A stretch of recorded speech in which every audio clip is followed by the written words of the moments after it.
Hi, welcome to A Gray Barn Rising. I'm here with Bootsy Beagle, and I'm reading the poems this evening of the Indian poet A.K. Ramanujan. A.K. Ramanujan lived from 1929 to 1993. He was born in Mysore, India, and he wrote both in English and also in his indigenous language, Kannada. He spent a great deal of time in the United States. He was a professor at the University of Chicago, and he also held various other appointments throughout the United States, but his home turf was the University of Chicago. He is a unique figure in literature in that he wasn't simply a poet, but he was a folklorist, he was a translator, and he was a linguist. And he brings all of those various streams together in really remarkable ways, and they come together also thematically in his poems at times as well. A really interesting tidbit, fact about A.K. Ramanujan is that when he was growing up, his father, who was very interested in astronomy and mathematics, was also interested in language. And they had a rule at the house, which was that you had to speak a different language on a different floor of the house. On the first floor, for example, they spoke Tamil. On the upper floors, they spoke English and Sanskrit. And then on the rooftop terrace, they spoke the local language of Kannada. And I can see how those early influences really led A.K. Ramanujan to the field of linguistics. So I'm going to read several of his poems for you this evening. I want to start with a poem in Second Sight. Most of his books of poetry are out from Oxford University Press, and they were, I think that although that's a really good publisher, it has also contributed to A.K. Ramanujan's relative obscurity in the United States, which is a real shame because he's an extraordinarily powerful poet. One of the things I really admire about his work is that it is simultaneously, the material he presents is simultaneously familiar and unfamiliar. And he has this ability, this capacity to defamiliarize what is common. And I love how those two areas come together in his work. So I'd like to begin with a poem from Second Sight entitled Ecology. Ecology. The day after the first rain, for years I would come home in a rage, for I could see from a mile away our 3 red champak trees had done it again, had burst into flower and given Mother her first blinding migraine of the season. With their street-long, heavy-hung, yellow pollen fog of a fragrance no wind could sift. No door could shut out from our black-pillared house whose walls had ears and eyes, scales, smells, bone creaks, nightly visiting voices, and were porous like us. But Mother, flashing her temper like her mother's twisted silver, grandchildren's knickers wet as the cold pack on her head, would not let us cut down a flowering tree almost as old as her, seeded, she said, by a passing bird's providential droppings to give her gods and her daughters and daughters' daughters basketfuls of annual flower, and for 1 line of cousins a dower of migraines in season. A.K. Ramanujan writes an awful lot about family, and we see this sense of almost of longing and exile as he's in the United States and he revisits in his memory childhood. So childhood and family play a really important and key role in his work, just as you saw in that poem. I'd like to turn now to a a book, Uncollected Poems and Prose by A.K. Ramanujan, and then I will return to Second Sight in a little bit. But these are some of his uncollected poems, and or previously uncollected poems. Some of these have dates, others don't. He was inconsistent on that. This is January 14th, 1992, a poem entitled Eagle and Butterfly. The eagle in the window circles in and out of it like an obsession. Butterflies zigzag from flower to flower, settle on one, moving black dots on orange wings very slowly. Uneasy with sentiments, brothers quarrel about father's stamp collections and mother's Persian carpets. Sing a song of sixpence, sing the 24 blackbirds in my sleeping ears, waking me to childhood. Mother brings me tea again at 6 a.m. before she dies in another time zone, and the calendar whirls me out into snow flurries and fears of market crash in another hemisphere. I think you can see that defamiliarization happening in a poem that at first seems very familiar.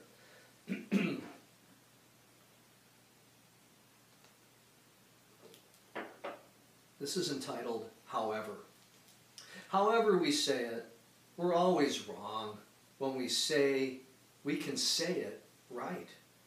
When a friend's daughter falls in her bathroom and dies, the body found 2 days later.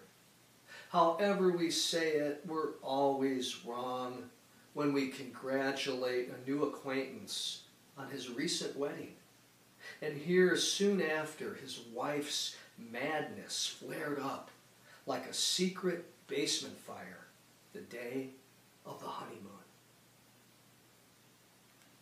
That was from July 9th, 1991. This poem is undated.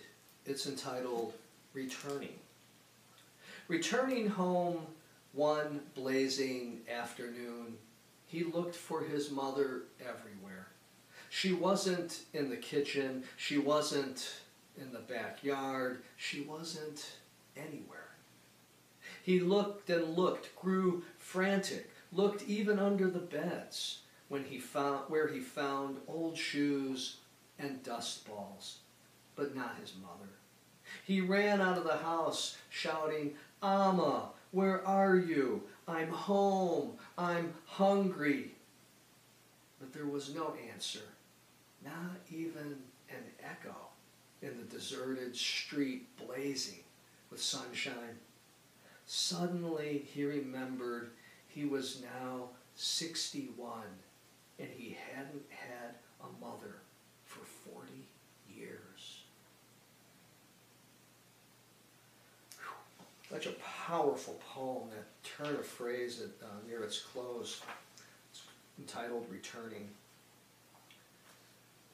Renoir at 80, November 30th, 1991. When a painter's fingers are fixed in arthritis, the lines change. A marathon runner's feet shackled and an Achilles heel. He becomes an angry coach. An accountant's brain tumor makes numbers dance and honesty flicker. Beauty, like Rita's, grows gray in Alzheimer's, needs a toilet in the living room. Yet Renoir ties a brush to his frozen fingers and paints at 80. I find in Ramanujan's work such tenderness that he'll take these incredibly intimate human moments and go more deeply into that intimacy, and I find great profundity there.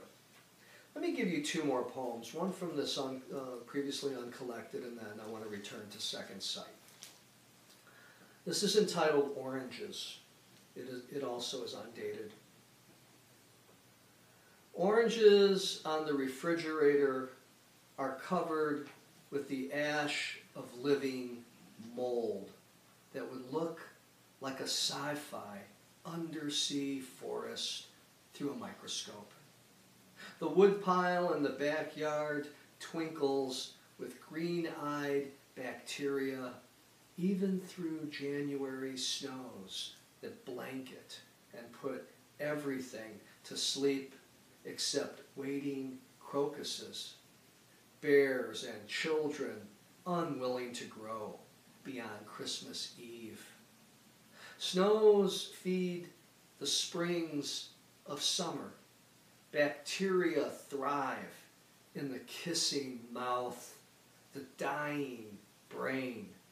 Just wait. You too will live again.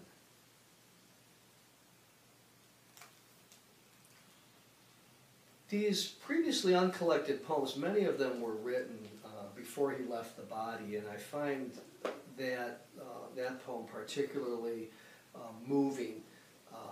I associate that with his own sense of death and rebirth of some kind. And I'd like to close with another poem from Second Sight, the book from which I began, and this is entitled Elements of Composition. Composed as I am, like others, of elements on certain well-known lists, father's seed and mother's egg, gathering earth, air, fire, mostly water, into a mulberry mass, molding calcium, carbon, even gold, magnesium and such, into a chattering self tangled in love and work. Scary dreams capable of eyes that can see only by moving constantly. The constancy of things like Stonehenge or cherry trees. Add Uncle's 11 fingers making shadow plays of rajas and cats hissing, becoming fingers again. The look of panic on Sister's face an hour before her wedding. A dated newspaper map of a place one has never seen, maybe no longer there. After the riots, downtown Nairobi, that a friend carried in his passport as others would, a woman's picture in their wallets. Add the lepers of Madurai, male, female, married, with children, lion faces, crabs for claws clotted on their shadows under the stone-eyed goddesses of dance, mere pillars moving as nothing on earth can move.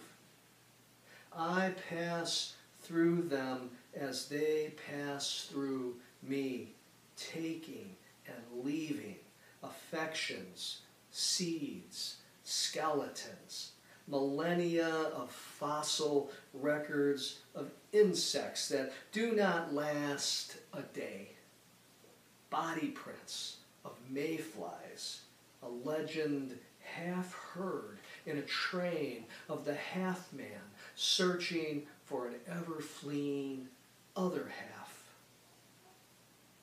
Through Muharram tigers, hyacinths, and crocodile waters, and the sweet, twisted lives of epileptic saints.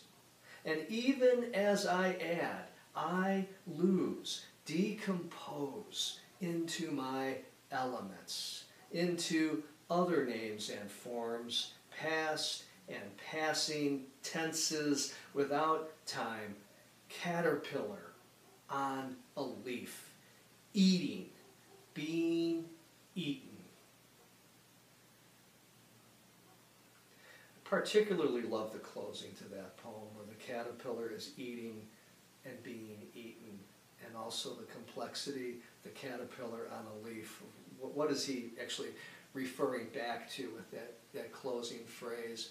It's both, and it's also a space for Ramanujan where life and death can coexist. You may have come across his work as a translator. I have several of his books of ancient Indian texts as a folklorist. I think anything that you would pick up of his would be instructive.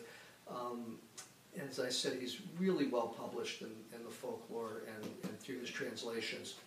But I really wanted to share with you, I read this evening from Second Sight and from Uncollected Poems and Prose. And I would really hope that you could seek his work out. I hope that more people soon discover it and revel in it. Thank you so much for joining Bootsy and me for another episode of A Gray Barn.